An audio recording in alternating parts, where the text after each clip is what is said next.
हम class start करते हैं इसके डिस्कशन के साथ ही, और जो भी डिफ्रैक्शन का पार्ट पेंडिंग है वो इसमें आता चलेगा, ठीक है। Question number 1, why is the diffraction of sound waves more evident in daily experience than that of light wave. भाई साउंड वेव का डिफ्रैक्शन बड़ा कॉमन है, लाइट का डिफ्रैक्शन इतना कॉमन नहीं है। कारण इसका एक ही है कि साउंड की जो वेवलेंथ है वो नियरली 50 सेंटीमीटर टू 1 मीटर होती है। लाइट, विजिबल लाइट की वेवलेंथ 400 नैनोमीटर टू 700 नैनोमीटर, और जो टिपिकल साइजेस होते हैं अपने आसपास वो nearly metre, centimetre to metre में होते हैं। तो किसी भी वेव का डिफ्रैक्शन तभी होता है जब उसकी वेवलेंथ के कंपेरेबल ऑब्स्टेकल्स के साइज हो। यही इसका जवाब था। आपके एनसीईआरटी टेक्स्ट बुक में ब्लू कलर में शायद ये सब दिया हुआ है ना, वहां से था ये, पहले हम डिस्कस कर चुके थे। तो ये आपका पहला सवाल। दूसरा, रिचर्ड फेनमैन ने, ये एनसीईआरटी की लाइंस है वैसे, कि no one has ever been able to, आपने पढ़ा होगा। तो इसमें पूछा है स्टेट द बेस्ट फीचर, सबसे बेस्ट फीचर क्या है कि आप इन वर्ड्स को, मैं फिनोमेना नहीं पूछ रहा, वर्ड इंटरफेरेंस और वर्ड डिफ्रैक्शन में डिफरेंस का बेस्ट फीचर क्या होगा, मतलब इस तरह से। तो उन्होंने लिखा है वहां बुक में, the best we can do, the best we can से क्या है कि अगर फाइनाइट नंबर ऑफ सोर्सेज हैं, सुपरपोजिंग सोर्सेज फाइनाइट नंबर में हैं, तो उसे क्या बोलेंगे हम? इंटरफेरेंस। और अगर इनफाइनाइट सोर्स हैं तो डिफ्रैक्शन। बस यही था यहाँ, ठीक है। नेक्स्ट है, और कोई बच्चा है जिसके पास ये पेपर नहीं है, क्वेश्चन पेपर? आप दोनों लो, एक तो आप लो, एक में और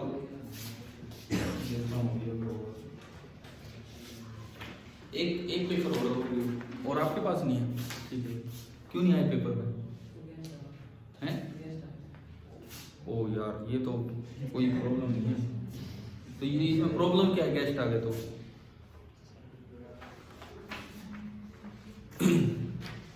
देखते हैं आगे। Question number 3, ray optics assumes that light travels in a straight line which is disproved by diffraction। Ray optics मानती है कि लाइट स्ट्रेट लाइन में चलती है, लेकिन डिफ्रैक्शन इसके खिलाफ है। Yet the ray optics assumption is so commonly used in understanding the location and several other properties of images in optical instruments। आप पूरा ऑप्टिकल इंस्ट्रूमेंट पढ़ जाते हैं, इंस्ट्रूमेंट्स में माइक्रोस्कोप, टेलीस्कोप, हर जगह हम रे डायग्राम बना के चलते हैं, रे ऑप्टिक्स से करते रहते हैं काम। तो ये तो सही स्टेटमेंट है। अब दूसरी स्टेटमेंट कहता है typical size of apertures involved in ordinary optical instruments are much larger than the wavelength of light. भाई ऑर्डिनरी इंस्ट्रूमेंट्स में, टेलीस्कोप में मीटर, सेंटीमीटर इनमें चलती है फोकल लेंथ और साइज, तो वो काफी बड़े हैं। इसी वजह से ना ये दूसरी स्टेटमेंट भी सही है। अब बताओ कि दूसरा ही पहले का रीजन है या नहीं? क्या इसीलिए हम रे ऑप्टिक्स को जनरली फॉलो कर देते हैं? बिल्कुल। तो आंसर क्या आएगा? ए, कि ये दोनों सही भी हैं और वही इसका रीजन है। तो आंसर बनेगा ए।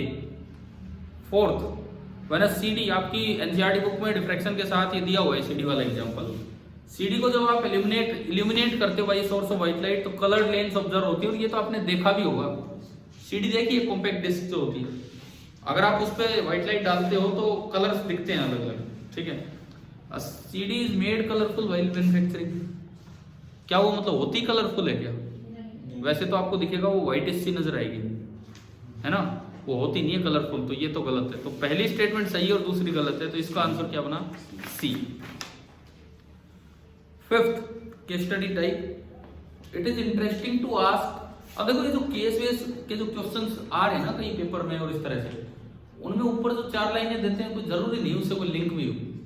आप सीधे सवाल पढ़ा करो जो नीचे है, क्योंकि ये एमसीक्यूज हैं, वो मजबूरी है केस स्टडी बनाना।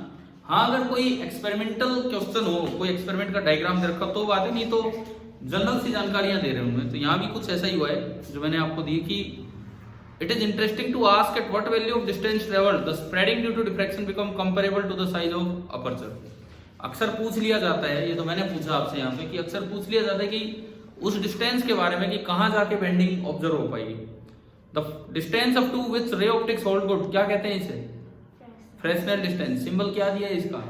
जेड, और उसके नीचे सबस्क्रिप्ट एफ, जेड एफ बोलते थे हम इसे, है ना।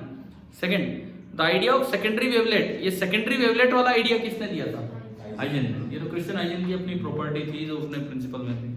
Third, the distance beyond which the divergence of a beam ZF का फॉर्मूला क्या है? ए स्क्वायर बाई लैम्डा। और जब आप ये अप्लाई करते हो, एनसीईआरटी का ही क्वेश्चन था, 18 मीटर। अब एक बच्चे ने कमाल ये कर रखा है, ए स्क्वायर बाई लैम्डा तो सही नहीं किया और 18 मीटर सही कर दिया, पर मुझे नंबर देना पड़ा मजबूरी बस। नहीं तो एक बात बताओ, क्या लॉजिक है इसके पीछे कि आपको थर्ड का आंसर नहीं पता और फोर्थ में एक नंबर आपको मिल रहा है? ये तो प्योरली तुक्का है और कुछ भी नहीं है। सिक्स, ये समझ गए होगे इसमें ए क्या था और लैम्डा क्या था? जब फोर्थ में अप्लाई करोगे, ए तो होता है size of hole and lambda wavelength. Units convert करके आप ये कर सकते थे। Section C, describe the shape of interference fringes as seen on a screen in YDSC। जब इंटरफेरेंस का टेस्ट हुआ तो उसमें आपसे नहीं पूछा गया, पर ये कौन टेस्ट था तो जो बात वहां बची थी वो यहाँ पूछ ली। शेप कैसी होती है? Generally the shape is hyperbolic. जो मिडल, जो सेंट्रल फ्रिंज होगी वो स्ट्रेट होगी और ऊपर और नीचे वाली हाइपरबोलिक होंगी। But if capital D is greater, capital D distance between screen and slit is greater, very much greater than beta, तो वो नियरली कैसी दिखती है आपको? स्ट्रेट। ये सारी एनसीईआरटी टेक्स्ट बुक में दिया गया है, वहीं से तो हमने पूछा था। और ये बताओ इस सवाल में सिक्स्थ में पूरे 2 नंबर किस किस को मिले? सिक्स्थ में पूरे 2 नंबर नहीं मिले ना, इसमें यही गलत कर दिया।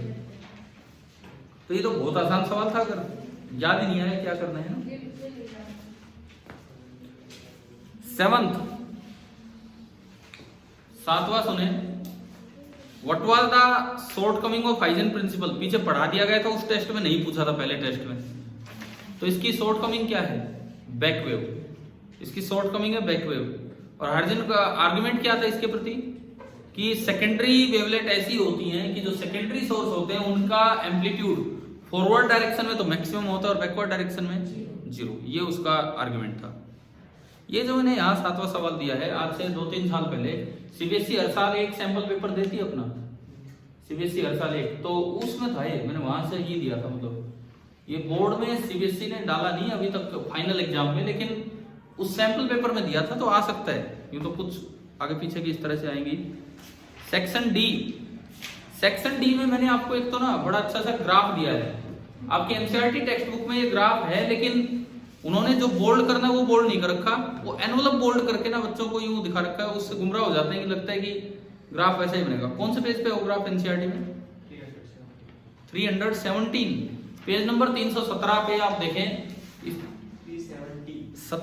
370 पे आप देखिए एक बार, एक ग्राफ होगा उसमें ना एनवलप ज्यादा बोल्ड कर रखा है, उसमें एनवलप ज्यादा बोल्ड कर रखा है, वो नहीं, ग्राफ असल में ये होता है जो मैंने आपको यहां दिया है। तो इसमें पूछा है A part, in what way is the diffraction from each slit related to interference pattern in YDSC। ये बोर्ड में आ चुका, सीबीएसई एग्जाम में आ चुका है ये सवाल। ये आपकी इसी चैप्टर की एडिशनल एक्सरसाइज का एक पार्ट है, इसी चैप्टर की एडिशनल एक्सरसाइज का एक पार्ट है। पता नहीं कौन सा सवाल है, एडिशनल एक्सरसाइज 17 है कि कौन सा, उसका एक पार्ट है। हाँ 17 का बी। तो अब इसका आंसर पहले जब हमने पढ़ा था देखा था कि जो मैक्सिमम मिनिमम वही मिलेंगे जहां इंटरफेरेंस की कंडीशन बताती है, लेकिन उनकी इंटेंसिटी को कंट्रोल कौन करेगा? सिंगल स्लिट का डिफ्रैक्शन। तो पीछे देख लो एक बार आंसर किस तरह से दिया गया, आप उसको और अच्छे से भी लिख सकते थे। पीछे तो ये दिया होगा कि इंटेंसिटी कंट्रोल करता है डिफ्रैक्शन, या जो भी दिया है, बट आप ये लिख सकते थे कि the positions of maxima and minima are given by interference condition, but the intensity of maxima are modulated और manipulated by the diffraction envelope. कुछ है क्या इससे मिलता जुलता? क्या लिखा है पीछे आंसर? ठीक है, लेकिन मैंने बता दिया, वो समझ आ गया ना आपको। ये था ए पार्ट जो बहुत से बच्चे नहीं करके आए। बी पार्ट, अब मैं ये अभी आपको समझा देता हूं थोड़ा, diffraction due to single slit और उसके बाद ये, क्योंकि पिछली क्लास में ये सब नहीं हुआ था और आप टेस्ट देने भी आए। बट मैं एक बार जो स्टार्टिंग में जो बच्चे आने लगे थे सितंबर अक्टूबर में, कब तब शायद मैंने ये चीजें करवाई थी, तो उन लोगों ने देखी थी होंगी। तो अब आप ये समझिए थोड़ी देर के लिए, सबसे पहले आज की क्लास में सबसे पहले हम पढ़ रहे हैं सिंगल स्लिट डिफ्रैक्शन, और उसके बाद डबल स्लिट में सिंगल स्लिट का क्या असर होता है। और कुछ है ही नहीं इस चैप्टर में। ये पढ़ा दिया था उस दिन ए स्क्वायर बाय लैम्डा या नहीं?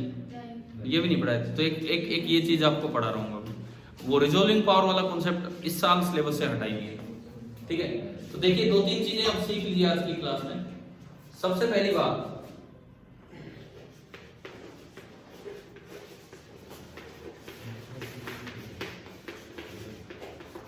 Single slit diffraction. फिलहाल मैं उतना पढ़ा रहा हूं इसमें जितना बोर्ड के लिए जरूरी। मैं आपको इंटेंसिटी का फॉर्मूला भी नहीं दूंगा, जो आपके एनसीईआरटी टेक्स्ट बुक में जो बोर्ड के लिए जरूरी है सीबीएसई एग्जाम के लिए, फिलहाल मैं वो बता रहा हूं। पिछली बार जब पढ़ाया तो काफी डिटेल में ये पढ़ा रखा आपको डिफ्रैक्शन। देखो सुनो इधर, इसमें क्या किया जाता है कि ये एक स्लिट लिया आपने जिसकी विड्थ, स्लिट विड्थ है a। इंटरफेरेंस आसान होता है बच्चों के लिए समझना, डिफ्रैक्शन थोड़ा मुश्किल इसलिए हो जाता है कि विदाउट प्रूफ इसमें हम चीजों को यूज करते हैं, बट कोई नहीं, हम करेंगे जैसे भी है। जब पहली बार हमने पढ़ाया तो आपको कैलकुलस से प्रूफ भी करवा रखे हैं, लेकिन अभी हम वो नहीं करेंगे। और इस पे हमारे सिलेबस में है फ्राउनहोफर डिफ्रैक्शन। फ्राउनहोफर डिफ्रैक्शन का मतलब है कि जो रेज आएंगी वो नॉर्मली इंसिडेंट होगी स्क्रीन पे, इस पे स्लिट पे। नॉर्मली इंसिडेंट का मतलब कि या तो ऑब्जेक्ट कहां रखा हुआ है, इंफिनिटी पे, या फिर कोई लेंस लगा के उसके फर्स्ट फोकस पे ऑब्जेक्ट रख के और फिर रेज लाए। उससे पीछे क्या है उससे मुझे मतलब नहीं, मैं ये रेज यहां लेके आ रहा हूं। इसका जो वेव फ्रंट बनेगा, इसका जो वेव फ्रंट बनेगा प्लेन वेव फ्रंट होगा ये। This is the incident wave front A B. आपको ये चीजें क्लियरली लिखनी चाहिए कि भाई ए बी हमने बोला है इंसिडेंट वेव फ्रंट। इसका जो अनब्लॉक्ड पार्ट है वो ये है।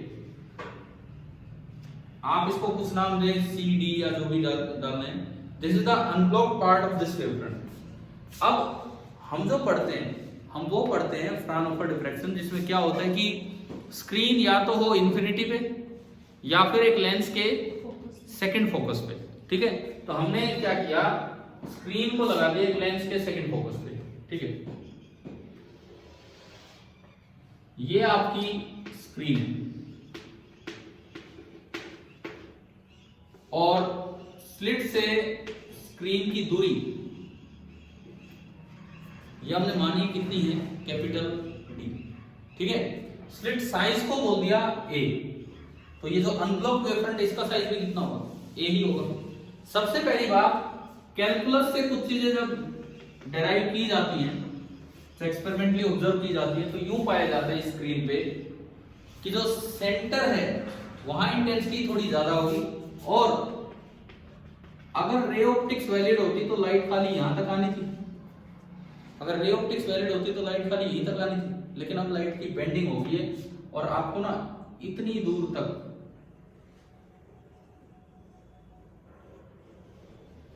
ये रोशनी दिखती है। अगर रे ऑप्टिक्स वैलिड होती तो लाइट यहीं तक होनी थी, साइडों में शैडो होनी थी, लेकिन कुछ साइडों तक ये लाइट फैल जाती है। और यहाँ पहली बार जहां जाके मिनिमम बनता है उसको बोला जाता है this is the first order minimum. इधर भी ये है फर्स्ट ऑर्डर मिनिमम, और ये जो बीच में सेंटर पे, दिस इज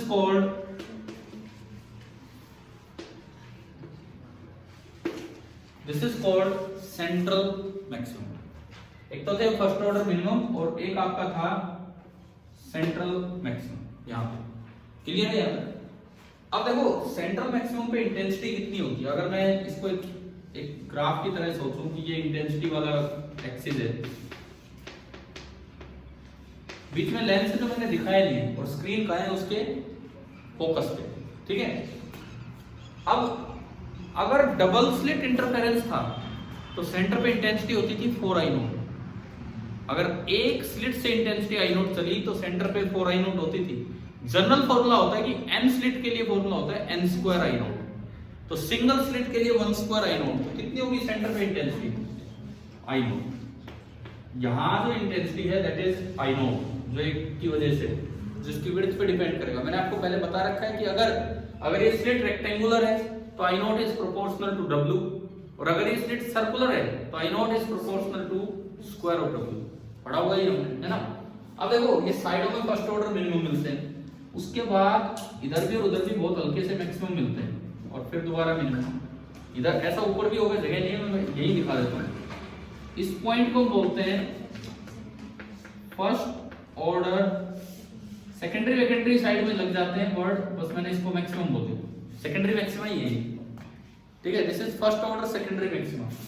एंड फिर ये जो बनेगा ये क्या कहलाएगा, सेकेंड ऑर्डर।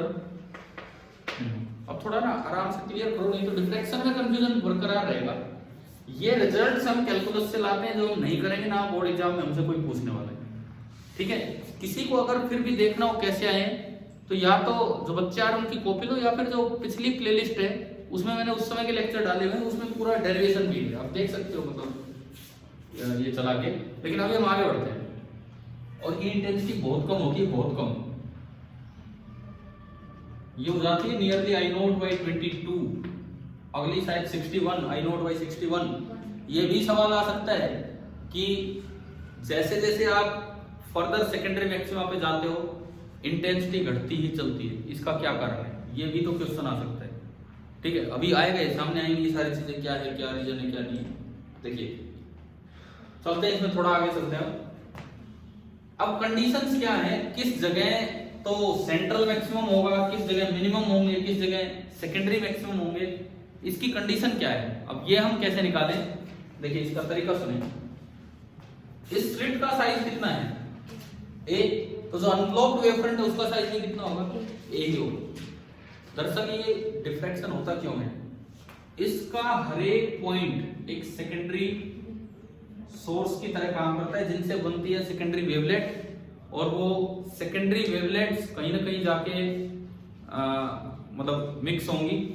अगर आप फ्राउनहोफर डिफ्रैक्शन पढ़ रहे हैं, अगर आप फ्राउनहोफर डिफ्रैक्शन पढ़ रहे हैं तो आपकी स्क्रीन इंफिनिटी पे है, मतलब इससे अगर वेव किसी थीटा एंगल पे ली है तो अगले से भी थीटा पे, अगले से थीटा पे, क्योंकि इंफिनिटी पे कौन सी वेव जाके मिलती है, इंफिनिटी पे ओनली एंड ओनली कौन सी वेव मिलती है, जो एक दूसरे के पैरेलल होती है, ठीक है। तो देखो अब किसी भी थीटा एंगल पे जब आप वेव लेके चले, ये वेव, ये रे नहीं, वेव है ये वाली वेव, ये वाली वेव, तो आप क्यों बताओ, मैं कह रहा हूं मैं थीटा एंगल पे लेके जा रहा हूं, ये सारी की सारी वेव थीटा एंगल पे, तो जो कितनी वेव जाएंगी, इनफाइनाइट, तभी तो डायफ्रैक्शन वर्ड यूज किया है। इस अनब्लॉक्ड वेवफ्रंट का हर एक सोर्स, हर एक पॉइंट एक सोर्स की तरह काम करेगा, और इसीलिए इनफाइनाइट वेव जाके मिलेगी, ठीक है। अब देखिए अगर आप थीटा एंगल पे लेके चले तो जो एक्सट्रीम सेकेंडरी वेवलेट्स हैं, एक्सट्रीम मतलब ये और ये अनब्लॉक्ड वेवफ्रंट से चलने वाली, इनके बीच का पाथ डिफरेंस कितना हो जाएगा, ये ए है, ये ज्योमेट्री से आ जाएगा आसानी से। देखो ये घटाओगे जोड़ोगे इस तरह से, ये अगेन ये बनेगा थीटा, तो ये ए कोस थीटा, और ये क्या हो जाएगा, ए साइन। देख लोगे तो आराम से, बताऊं इसमें 90 माइनस थीटा, और फिर दोबारा यूं पहुंच गए। अच्छा अब इसके बाद सुनो, इन एक्सट्रीम वेव्स के बीच का पार्ट डिफरेंस ए साइन थीटा है, इसके और इसके बीच का नहीं है, ना इसके और इसके बीच का है, किसी का कुछ भी हो सकता है। पर अब कुछ रिजल्ट्स जो कैलकुलस से आते हैं, जो हम यहाँ सीधा याद करते हैं, सेंट्रल मैक्सिमम कहाँ बनता है, जहां इन एक्सट्रीम वेव्स के बीच का पार्ट डिफरेंस कितना हो, 0, और इससे आता है theta 0। First order minimum, second order minimum, first order minimum वहां बनता है जहां ए साइन थीटा होता है लैम्डा। ये रिजल्ट बिना प्रूफ के हमें याद करने हैं इस चैप्टर में। सेकंड ऑर्डर मिनिमम वहां बनता है जहां ए साइन थीटा कितना होगा, ये ऐसा चेंज क्या हो रहा है, बार बार ए साइन थीटा चेंज हो रहा है, ए चेंज नहीं हो रहा, क्या चेंज हो रहा है, थीटा। अब जैसे जैसे नीचे आओगे थीटा बढ़ेगा तो ए साइन थीटा बढ़ेगा। बीच में फर्स्ट ऑर्डर मैक्सिमम वाली जगह वो होती है जहां ए साइन थीटा होता है p लैम्डा बाई 2। तो अगर मैं जनरलाइज करूं, कुछ फॉर्मूले बनाऊं यहाँ पे, ए साइन थीटा 0 इट रिप्रेजेंट्स क्या, सेंट्रल मैक्सिमम। ए साइन थीटा बराबर n लैम्डा, लेकिन n 1 से लेना है 0 से नहीं। तो ये क्या बने बताओ, इसको देख के, जहां ए साइन थीटा n लैम्डा होगा वहां पे बनेंगे क्या, मिनिमा, और जहां ए साइन थीटा होगा 2n + 1 × लैम्डा बाई 2, लेकिन n 1 2 3 इस तरह से चलेगा। तो यहाँ क्या बनेंगे, सेकेंडरी मैक्सिमम। n1 रखा तो 3 लैम्डा बाई 2। आपसे पूछ ले कि डिफ्रैक्शन में a sin थीटा बराबर लैम्डा बाई 2 पे क्या होता है? कुछ भी नहीं होता, ना तो मिनिमम होता है ना मैक्सिमम होता है, वो तो बीच का एक पॉइंट रहेगा। रिजल्ट्स याद हो गए? इंटेंसिटी के फॉर्मूले हमने बताए, मैं दोबारा नहीं बता रहा, कोई पूछने वाला नहीं है, सीबीएसई बोर्ड एग्जाम के ऊपर, ठीक है? क्या ये बातें यहाँ तक समझ आ रही है? इसके अलावा जो अगली चीज आपसे पूछी जाती है वो होता है इनका लॉजिकल एक्सप्लेनेशन। वो अगर कहेंगे प्रूव कीजिए तो वो कैलकुलस का प्रूफ नहीं मांगते, आप लॉजिकली कैसे प्रूव करोगे कि यहाँ तो इंटेंसिटी इतनी ज्यादा और यहाँ इतनी कम और फिर साइडों में और कम होती है। तो क्या हम चलें इसके बाद इसके लॉजिकल एक्सप्लेनेशन।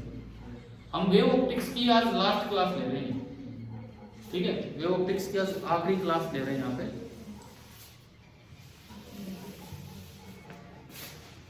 मिटा दो ना इसको, ये लिखा हुआ है शायद आप लोगों ने। अब इसका ना लॉजिकल एक्सप्लेनेशन देते हैं कि क्या कारण है, क्यों ये सब होगा।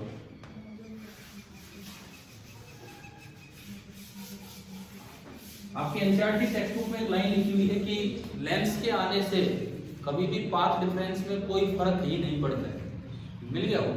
इंट्रोडक्शन ऑफ लेंस मींस अगर पैरेलल बीम चली है तो लेंस के आने से कभी कोई फर्क ही नहीं पड़ता है। जितना पार्ट डिफरेंस शुरू में क्रिएट हो गया, ये इतना ही क्यों है, ये पार्ट डिफरेंस यही क्यों है? इससे आगे तो दो पैरेलल लाइन है, इंफिनिटी तक जाने में बराबर लेंथ चलेगी, तो यही एक्स्ट्रा चली है, तो वही पार्ट डिफरेंस है। लेंस के आने से कभी कोई भी एक्स्ट्रा पार्ट डिफरेंस और नया जनरेट नहीं होगा, जितना शुरू में जनरेट हो गया वही रहेगा, ठीक है? तो अब देखो इस चीज को थोड़ा सा विजुलाइज करना हो तो बीच में एक लेंस लगा दीजिए, रेस को सीरीज डाल दीजिए और फिर जहां मिलवाना वहां मिला दीजिए। उस चीज को थोड़ी और डायग्राम में नहीं बना रहा। अब मैं एक्सप्लेनेशन दे रहा हूं 3 चीजों के लिए। सबसे पहले एक्सप्लेनेशन फॉर सेंट्रल मैक्सिमम से भी पहले मैं देता हूं सेकेंडरी मैक्सिमम। सेकेंडरी मैक्सिमा की एक्सप्लेनेशन सुनिए। फर्स्ट ऑर्डर सेकेंडरी मैक्सिमा कहां बनता है बताओ? जहां इसके और इसके बीच का पार्ट डिफरेंस कितना हो गया भी हमने पढ़ा, 3 लैम्डा बाई 2। ये लेंस आने से यूं जाके मिलेंगी, यहाँ पे लेंस होगा उससे उसकी फोकस वाली स्क्रीन पे जाके मिलेंगी।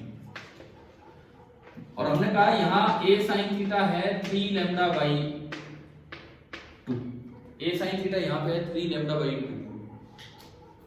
तो कैसे एक्सप्लेन करें कि यहाँ मिनिमम हुआ होगा? कैसे? आपको यूं देखना है, ये जो अनब्लॉक वेव फ्रंट है, सपोज मैं इसको C नाम दे रहा हूं और इसको D, ठीक है? मैं पीछे वाला पार्ट भी हटा देता हूं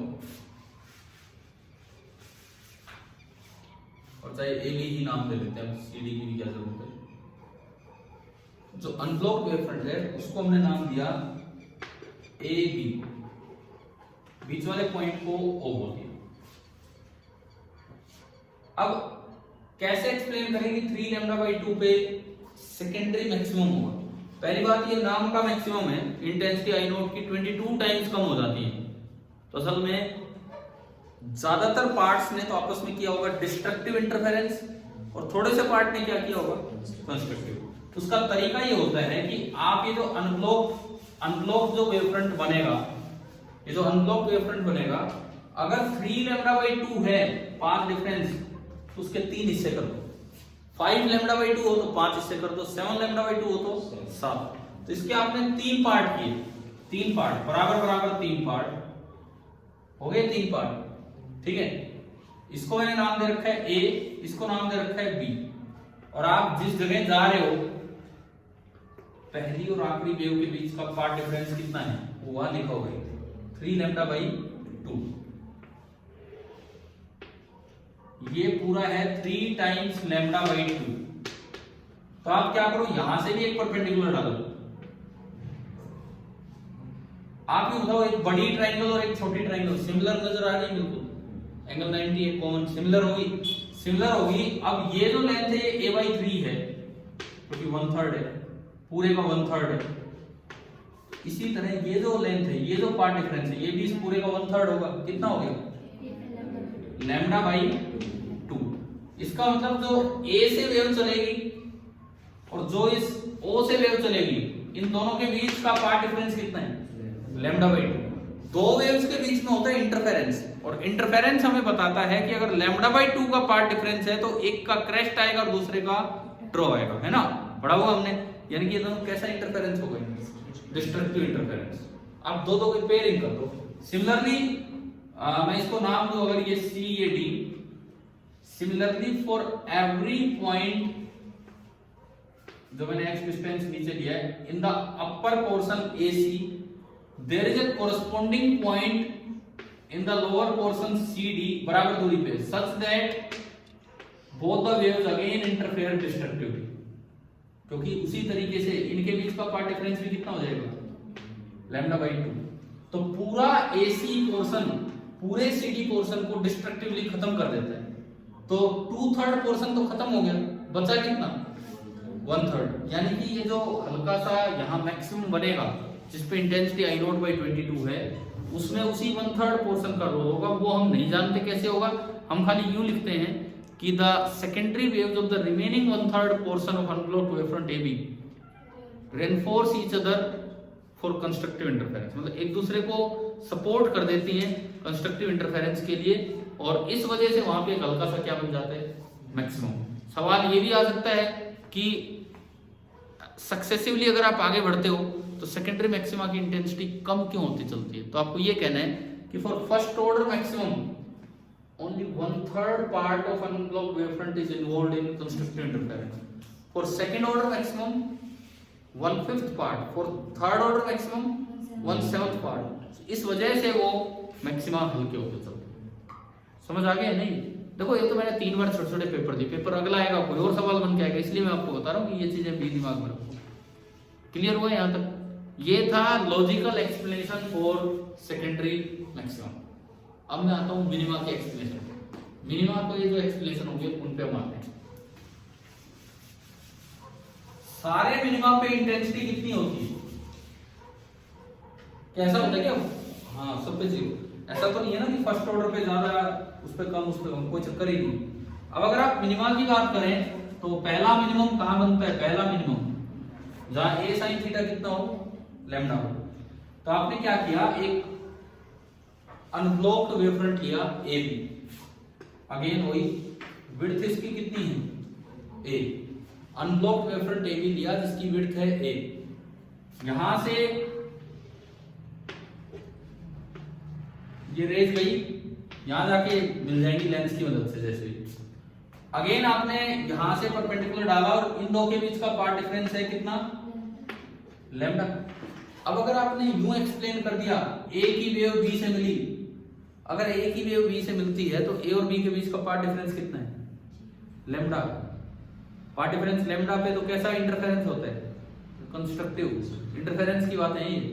कंस्ट्रक्टिव पे तो वहां अच्छी खासी रोशनी होनी चाहिए, लेकिन यहाँ तो बिल्कुल 0। तो अपने कोरस्पोंडिंग पॉइंट ढूंढो, कौन सी वेव किससे मिली होगी ये ढूंढिए आप। तो इसमें हम कैसे बताते हैं, आप मिड पॉइंट लो इसका, मिड पॉइंट, और एक वेव यहां से चलो और यहां से डालो परपेंडिकुलर। अब देखो अगर ये मिड पॉइंट है तो ये लेंथ a/2 और ये ट्रायंगल और पूरी ट्रायंगल सिमिलर है। जब a का a/2 तो लैम्डा का λ/2, यानी कि ये लेंथ होगी λ/2। अब आप बताएंगे a से जो वेव गई और c से जो वेव गई उनके बीच का पार्ट डिफरेंस कितना है, λ/2। तो कैसा इंटरफेरेंस होगा, destructive. Similarly for any point in the upper portion AC there is a corresponding point in the lower portion CB such that again the part difference is λ/2, so they again interfere destructively। so पूरे AC part को पूरे CB part ने खत्म कर दिया और इस वजह से मिनिमा पे इंटेंसिटी कितनी होती है, 0। देखो बहुत अच्छा लॉजिक तो वो होता है जो कैलकुलस से आता है, बट अभी 12वीं क्लास में हमें वो सब नहीं करना होता है इतना, for board, at least for board वो सब नहीं करना होता है। ठीक है, समझ आ गया कि नहीं है? उसके बाद आते हैं तीसरे पॉइंट पे। तीसरा पॉइंट क्या रह गया, सेंट्रल मैक्सिमम। अब हम आ रहे हैं तीसरे पॉइंट पे जो कि है हमारा सेंट्रल मैक्सिमम। देखिए विड्थ अगेन A,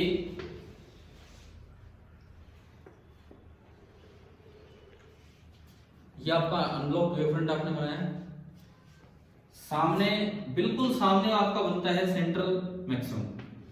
ये रे लेके गए, ये रे लेके गए, बीच में लेंस होगा जो इनको यूं मिलवाएगा। सेंट्रल मैक्सिमम को समझाना सबसे आसान है, कोई पार्ट डिफरेंस तो है ही नहीं, आपको यूं समझाना है बड़ी आसानी से। एक बीच वाला पॉइंट सी मान लो, एक ए एक बी। इस बार सी से ऊपर और सी से नीचे चलो, मिनिमम में थोड़ा अलग चले थे, ए से कुछ नीचे आए थे और सी से उतना नीचे। इस बार क्यों चलिए कि अगर मैं सी से एक्स डिस्टेंस ऊपर गया और एक बार मैं सी से एक्स डिस्टेंस नीचे आया, तो ये और ये रे बिल्कुल आइडेंटिकल हैं, तो लास्ट तक दोनों वेव जब मिलेंगी तो उनके बीच का पार्ट डिफरेंस जीरो। मैं एक चीज रे बोल जाता हूँ, आप ध्यान रखना, पेपर में यहाँ रे वर्ड यूज मत करना। हाँ, ये रे फिनोमिना ही नहीं है, ये सब क्या है, वेव। दिखाने में हम दिखाते हैं ऐसे, लेकिन ये वेव्स आ रही है, ठीक है। ये जो दो सेकेंडरी वेव यहाँ से चली हैं, ये मिलेंगी और इनका बीच का path difference zero. Similarly for any point in the upper half C A, there is a corresponding point in the lower half C B such that the path difference is zero, so they interfere constructively. तो इस वजह से यहाँ पे क्या हो जाता है, मैक्सिमम हो जाता है। पहली बात तो ये बताओ कि यहाँ तक चीजें समझ आ गई। अब इसमें अगली चीज आती है कि सेंट्रल मैक्सिमम बैंड जो बनता है उसकी विड्थ कितनी होती है।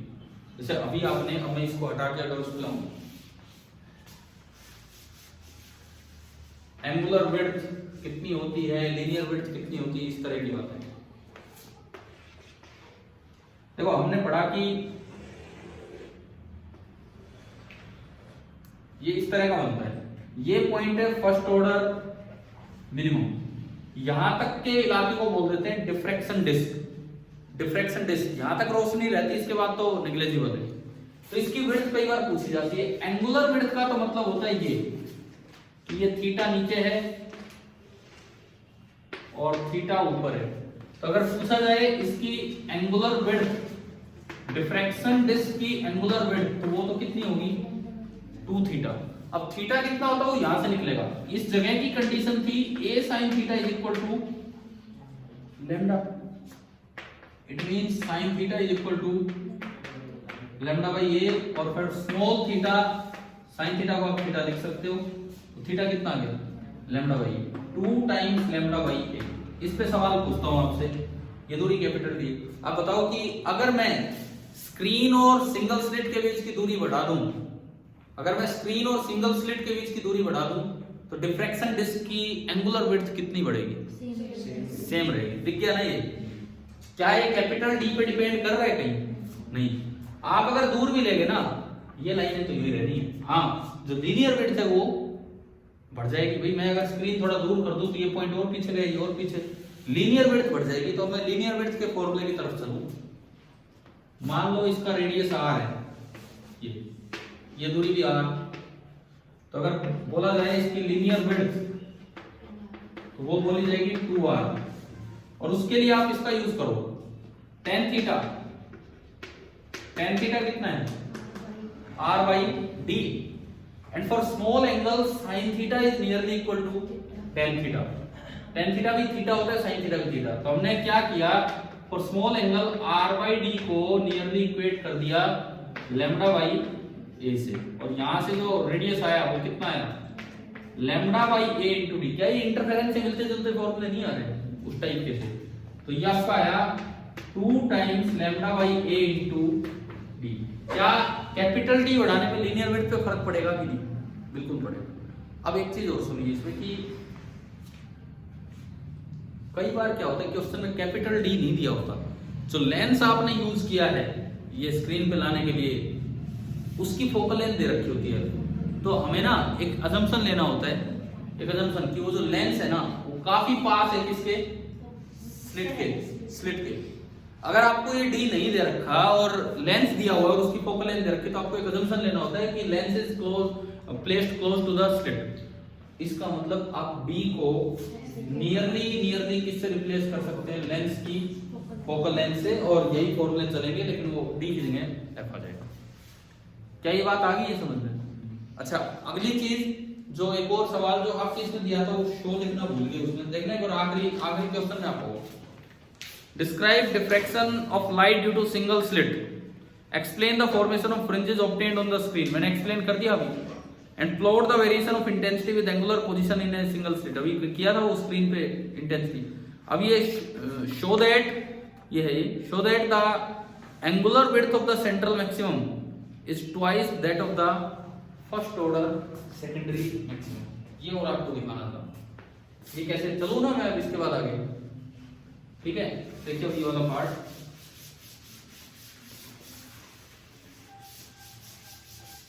देखो इस टेस्ट में पिछले टेस्ट के मुकाबले थोड़ा लो स्कोर रहने का कारण ये भी है कि ये क्लास टेस्ट के बाद हो रही है। ये क्लास टेस्ट से पहले होती तो शायद ये 5 नंबर वाला सवाल भी ठीक ठाक हो जाता। बाकी सभी अगर अपने उसमें 5-5 नंबर जोड़ भी ले तो भी यार उतना तो स्कोर नहीं पहुंच रहे, क्योंकि आधी चीजें तो पहले से की हुई थी जो पीछे पड़ी हुई हमने। देखो अब इसमें क्या है, स्क्रीन पे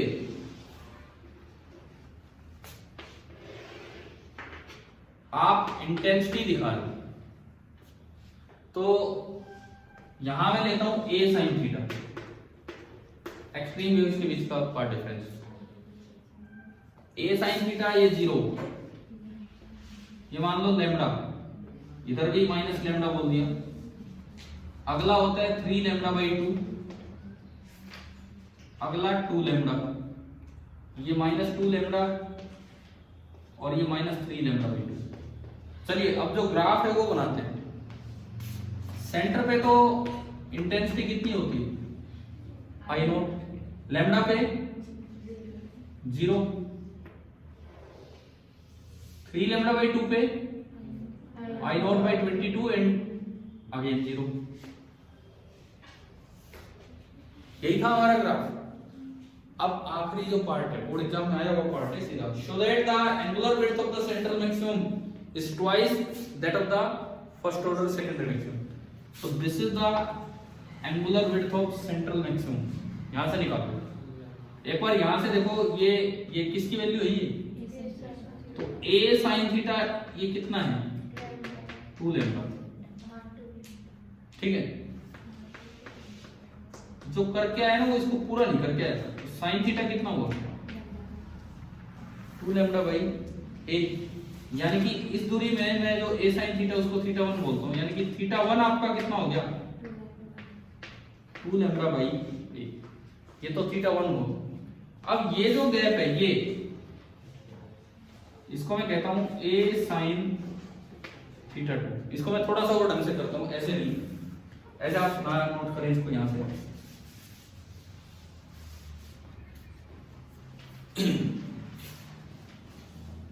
देखो अब आप यूं समझिए कि कैसे ये एंगुलर विड्थ शो करनी थी, कैसे करनी। Angular position of central maximum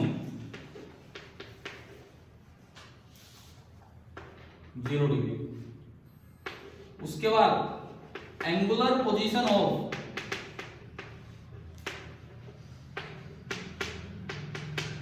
first order minimum, उसको मैंने बोल दिया थीटा 1। और उस मिनिमम पे कंडीशन होती है कि a sin theta 1 is equal to lambda, यानी कि थीटा 1 नियरली कितना आ गया lambda by a।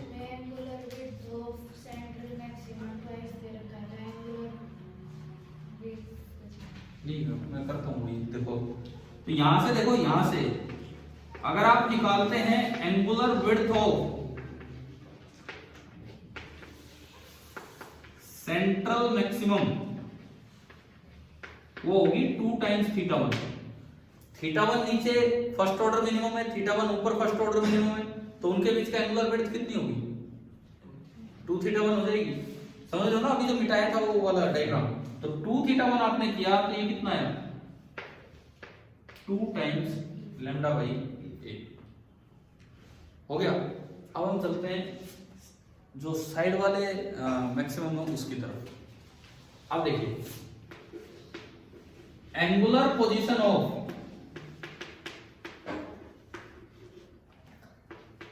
First order minimum,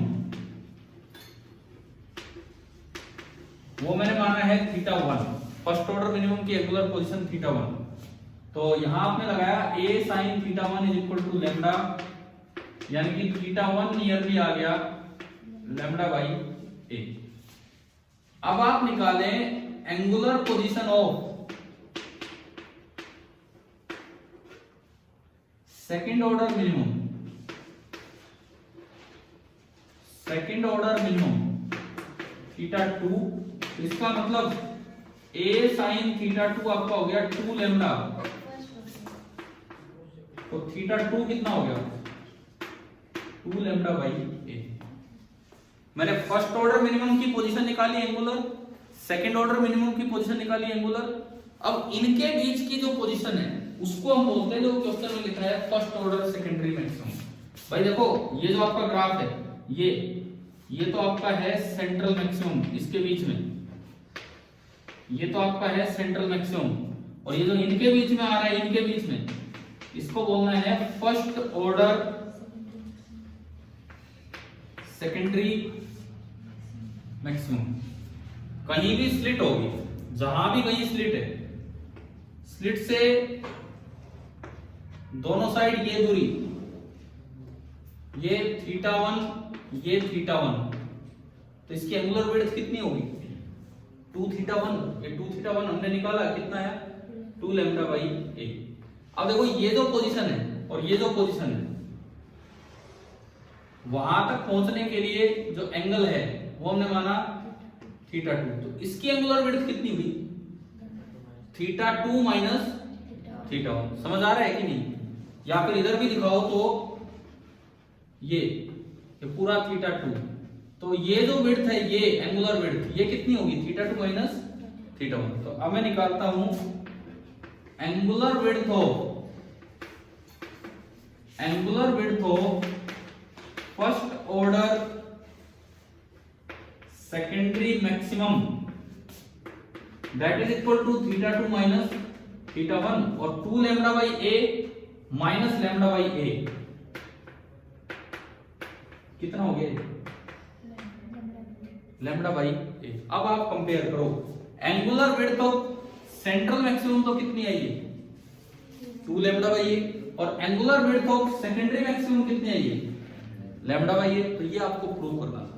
तो असल में ये कंप्लीट पार्ट तो यहां जाके होता है जब आप अलग से दिखाओगे ग्राफ में कि क्या है क्या नहीं। समझ आ रहा है कि नहीं? सभी को क्लियर है कि नहीं बताओ? ठीक है, इतना एग्जैक्ट तो खैर किसी ने नहीं किया था, बट कोई बात नहीं, मैंने मार्क्स यहाँ कट नहीं किए हैं। अगर किसी ने यहाँ भी दिखा दिया, बट यहाँ एंगुलर विड्थ दिखती नहीं है, या तो a sin थीटा दिखता है इस तरह से ना। अब ये बताओ क्या सिंगल स्लिट डिफ्रैक्शन समझ आ गया? ठीक है, अब इसमें एक चीज और हमें पढ़नी, जो अभी हम पढ़ ही रहे हैं, कि डबल स्लिट इंटरफेरेंस एक्सपेरिमेंट में सिंगल स्लिट का क्या रोल है, वो पार्ट और हम अभी देख रहे हो। ठीक है, डबल स्लिट इंटरफेरेंस एक्सपेरिमेंट में सिंगल स्लिट का क्या रोल है, वो पार्ट और हम अभी देख रहे होंगे। मिटा दो इसको, हो गया अभी ये? ठीक है,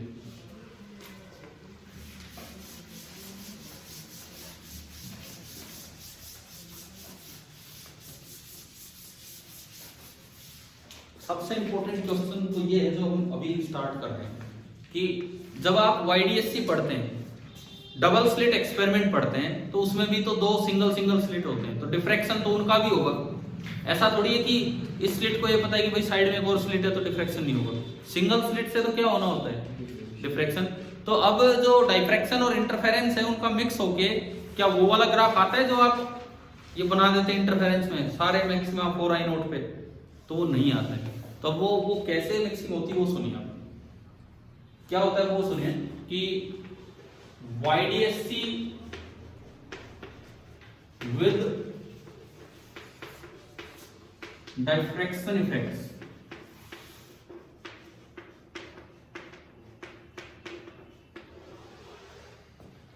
YDSC with diffraction effects, ये क्या होता है ये सुनिए।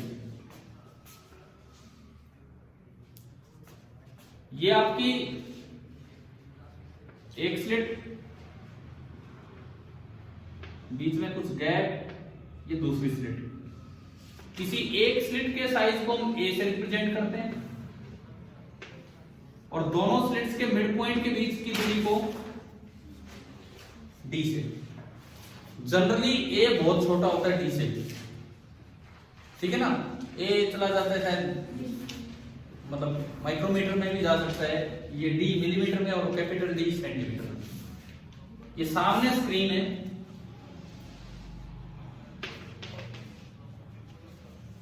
अगर केवल इंटरफेरेंस होता तो आपका जो स्क्रीन पे इंटेंसिटी का ग्राफ है ना, वो आप ऐसे बनाते हैं कि एक मैक्सिमम इंटेंसिटी कर देते हैं हर जगह। जो आपने इंटरफेरेंस में सीखा है कितनी कर देते हैं मैक्सिमम इंटेंसिटी, 4I0, और आप एक ना ऐसा ग्राफ बना लेते हैं।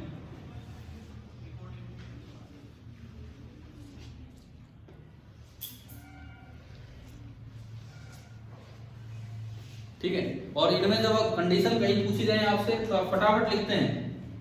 यहां तो पार्ट डिफरेंस कितना 0, मिनिमम बोले जो इंटरफेरेंस का पार्ट डिफरेंस है डी साइन थीटा, इंटरफेरेंस का होता है डी साइन थीटा, वो कितना लिख देते हैं λ/2। यहां बहुत आसान, डी साइन थीटा लैम्डा, यहां पे डी साइन थीटा 3λ/2।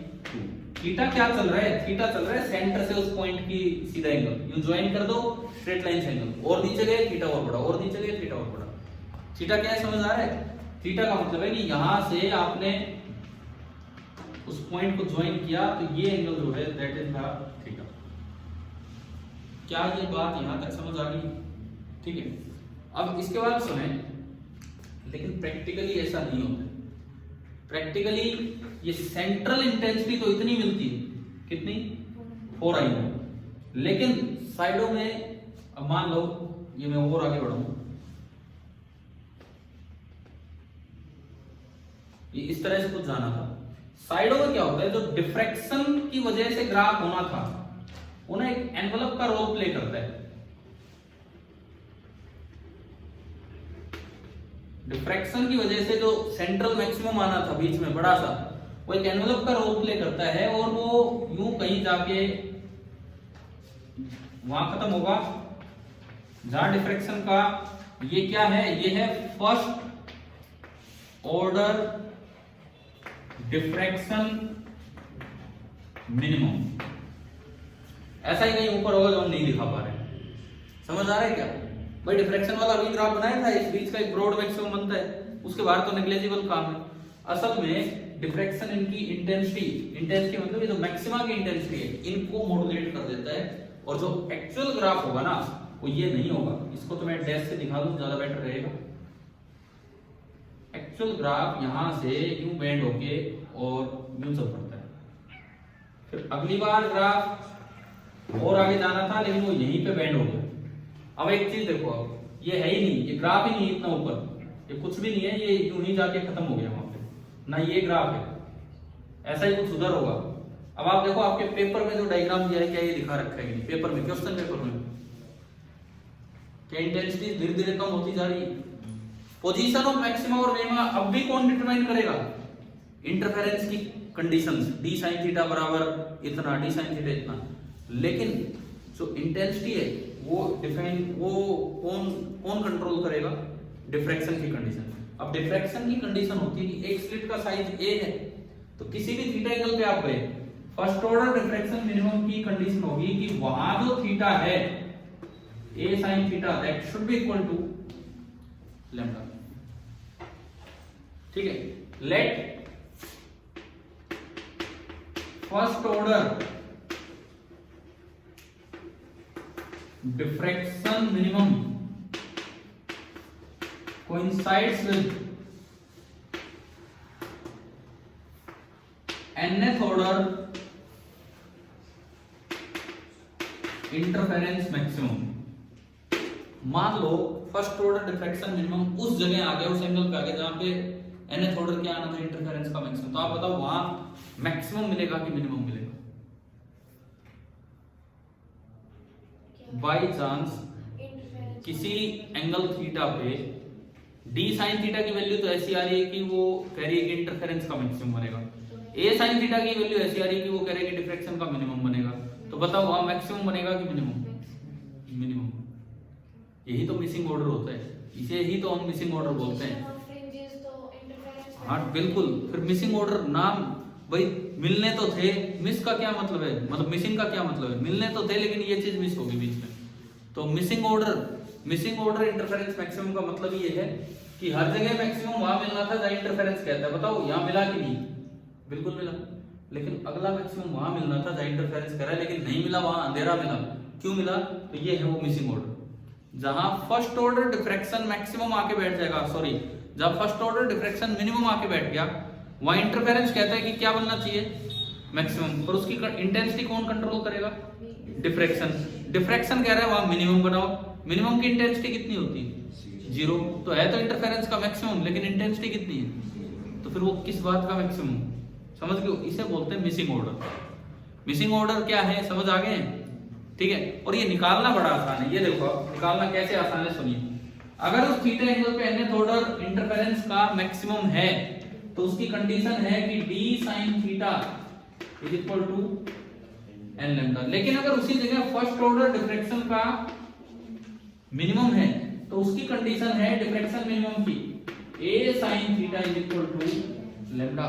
लैम्डा पे डिफ्रैक्शन तो मिनिमम देता है, इंटरफेरेंस मैक्सिमम देता है। आप मिसिंग ऑर्डर निकालना है, इसको इससे डिवाइड कर दो, तो n बराबर आ गया कितना, d बाई a। n बराबर आ गया d by a। Missing order आपकी समझ आ गई, ये ऑर्डर मिस हो गया। अब आप आओ सवाल पे, जो आपके पेपर में दिया, जो एनसीईआरटी का शॉर्ट एग्जाम्पल था तो वही दिए, जो आपके उस ग्राफ में है ना, उस ग्राफ में जो है बुक में जो ग्राफ है 370 पेज पे बता रखे आप, तो उसके नीचे जो शॉर्ट एग्जाम्पल है वही दिया था मैंने। सुन लीजिए। लेकिन अभी 2 slits are made 1 millimeter apart, मतलब इनमें बताओ, डायरेक्ट मैं यहाँ बात करता हूँ। 2 slits are made 1 millimeter apart, 2 slits के बीच की दूरी 1 मिलीमीटर है। डी दिया है कि ए डी दे दिया हमें 1 millimetre. And screen is placed 1 metre away, capital D दे दिया जिसका कोई काम है नहीं इस सवाल में। Blue green light of wavelength 500 nanometre used, lambda दे दिया जिसका कोई काम है नहीं इस सवाल में। What should be the width of each slit, क्या निकालना आपको, A. What should be the width of each slit to obtain a total of 10 side maxima of the double slit pattern within the central maximum of single slit pattern। क्या मतलब, single slit का एक envelope बने ना, उसके अंदर total कितने maxima आ रहे हो, 10। अब एक्चुअली 10 तो हो नहीं सकते, 5 हो गए। और इसमें भी कंफ्यूजन हो जाता है बच्चों को, ये ओड नंबर आए तो बड़ा क्लियर होता है। अगर ये 10 की बजाय 9 लिखता तो बहुत क्लियर होता है, 9 लिखता तो बहुत क्लियर होता है। कैसे, एक तो सेंटर का 4 इधर और गायब कौन सा हो गया, 500। 10 लिखने में कंफ्यूजन होता है कि यार ये फिर गायब कौन सा हुआ है। तो ये आपको थोड़ा सा याद करना पड़ेगा कि अगर वो 10 लिखता है तो इसका मतलब यूं मान लो कि बीच वाला तो काउंट करना ही करना है, ठीक है। 10 लिखता है तो आप एक कम मान लो, अगर इवन नंबर आता है तो आप एक कम मानिए बस, और कोई मतलब ही नहीं, ठीक है। ये क्या करता है, आधा आधा उनको काउंट कर लेता है। भाई एक बीच में 4 इधर कितने हो गए, 9, आधा वो मान लिया आधा वो मान लिया। वैसे तो बेटर होता है ओड नंबर आए, इवन नंबर आता है तो आप एक कम करके मान लीजिए। तो 10 दिए हैं तो 9 मानो, 9 माने इसका मतलब एक ये तो 4 इधर तो गायब कौन सा हुआ है, 5वां। तो n की वैल्यू दे दी 5, d दे दिया 1 mm, तो a कितना आएगा, a 1/5 यानी कि 0.2 मिलीमीटर। आप बुक में आंसर देखो क्या यही है, तो ये आपके होते हैं मिसिंग ऑर्डर। और यूं पूछ ले कौन कौन से ऑर्डर मिस हुए, तो सुनो, 5th मिस हुआ, अगला 10th होगा, अगला 15th होगा। 5 की टेबल चला दो, 5 का पहाड़ा चला दो, यानी कि मिसिंग ऑर्डर्स जो होंगे ना d बाई ए, तो नेक्स्ट 2 टाइम्स d बाई ए, परंतु वहां तक लाइट होती नहीं है तो हमें आगे कुछ दिखता ही नहीं इस तरह से। ये बताओ, मिसिंग ऑर्डर समझ आ गई क्या? देखो हमने कहा कि मान लो nth ऑर्डर मैक्सिमम मिस हो गया, जो होना चाहिए था इंटरफेरेंस की वजह से, लेकिन वहां डिफ्रैक्शन का क्या आके बैठ गए, मिनिमम। तो उस पर्टिकुलर एंगल थीटा पे अगर इंटरफेरेंस का nth ऑर्डर मैक्सिमम बनना था तो कंडीशन होती है इंटरफेरेंस का पार्ट डिफरेंस होता है d sin theta, that should be equal to lambda पे होता है फर्स्ट ऑर्डर मैक्सिमम, इसी तरह n लैम्डा। लेकिन अगर वो इंटरफेरेंस डिफ्रैक्शन का फर्स्ट ऑर्डर मिनिमम आ गया, तो डिफ्रैक्शन के मिनिमम की कंडीशंस होती हैं लैम्डा 2 लैम्डा 3 लैम्डा। तो डिफ्रैक्शन सिंगल स्लिट के कारण होता है तो उसका पार्ट डिफरेंस, और वो वहां कितना होना चाहिए, लैम्डा। मैंने इससे इसको डिवाइड किया, sin थीटा का वो तो एक ही पोजीशन है तो थीटा सेम, d बाई ए बराबर कितना आ गया, n। तो बस ये n निकालने का तरीका है। अब हाँ ऐसे नहीं, इस वाले कि 4 ऊपर ले 4 नीचे। अच्छा वो सुनो, वो n कैसे निकाला वो सुनिए। बेटर होता है कि क्वेश्चन में ओड नंबर दिया जाए कि भाई सेंट्रल एनवलप में, सिंगल स्लिट डिफ्रैक्शन एनवलप में मान लो लिखा होता नो इंटरफेरेंस के मैक्सिमा है, तो एक तो सेंटर का हो गया, 9 में 1 गया 8, तो 4 उधर के हो गए और 4 इधर के, तो कौन सा गायब हो रहा है? 500 गायब हो रहा है, समझ गए हो ना। तो n की वैल्यू है 5। अगर 10 दे दिया, ये कई बार वैसे दे देते हैं ओड नंबर, तो अगर 5th गायब हुआ है तो वो 10th बोल देते हैं, भाई 10 है इसके अंदर, 5 इधर 5 वैसे ही। तो अगर इवन नंबर आए तो आप एक कम करके माना करो कि 9 है, और इस तरह से। अभी बताओ क्या ये समझ आ गया? और इसी एंड से मैं एक और बस लास्ट चीज आपको बता रहा हूँ इसमें, फिर ये वेव ऑप्टिक्स हमारा हो रहा है कंप्लीट। शायद आपको ढंग से समझ आ गया होगा, ठीक है। कोई बात नहीं, इस टेस्ट में किसी के कम आए हैं तो ये एक क्लास पहले हो गया ये टेस्ट, इसके बाद लेते तो शायद थोड़ा सा इंप्रूवमेंट होगा।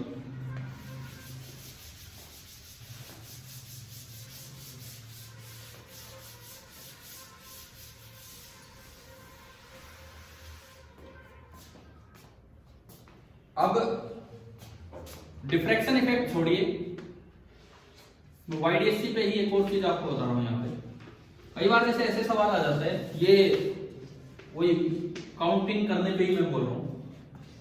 ये D दे रखा आपको, जो लाइट आ रही है उसकी वेवलेंथ भी दे रखी है, जो लाइट आ रही है उसकी वेवलेंथ भी दे रखी है और D भी दे रखा है। आपसे पूछेंगे बताओ स्क्रीन पे कितने मैक्सिमम विजिबल होंगे, स्क्रीन पे कितने मैक्सिमम विजिबल होंगे? तो सुनो, कोई भी nth मैक्सिमम अगर विजिबल है, डिफ्रैक्शन ये है केवल इंटरफेरेंस, कोई nth मैक्सिमम अगर विजिबल है तो इसका मतलब d sin theta should be equal to n lambda. It means sin theta is equal to n lambda by d, और हम जानते हैं कि sin theta is always less than or equal to 1. It means करवा दिया थे n lambda by d should be less than or equal to 1, or you can say lambda is less than or equal to d by ना n चाहिए मुझे, n कौन सा, n should be less than or equal to d by lambda. For example आपको दिया जाए कि lambda है d by 3, अब पूछे कि बताओ स्क्रीन पे कितने मैक्सिमा विजिबल होते हैं। देखो लैम्बडा अगर आपने d by 3 रखा तो n should be less than or equal to 3, समझ आ रहा है? 3 को भी काउंट नहीं करना है, ये इक्वल टू तो तब होगा जब थीटा 90 हो, इक्वल टू तो तब होगा, साइन थीटा 1 कब होगा? थीटा 90 का आप कैसे स्क्रीन पे पहुंच जाओगे? थीटा 90 का मतलब है बिल्कुल इसके पैरेलल चलो तो आप कहां जाके मिलोगे? इंफिनिटी पे। तो इक्वल टू वाला भी हटा देना है। हाईएस्ट ऑर्डर पूछे तो 3 है भाई, 3 तक दिख सकते हैं, लेकिन n इज लेस देन 3 तो कितने विजिबल है ऊपर? 2 ऊपर 2 नीचे और 1 बीच में, तो टोटल कितने मैक्सिमम विजिबल? 5। वैसे ये कह रहे पहले पता रखी नहीं बात, ठीक है। तो यार ये वेव ऑप्टिक्स हमारा होता है कंप्लीट, और एक अच्छा सा चैप्टर था आपका वेव ऑप्टिक्स, ठीक है।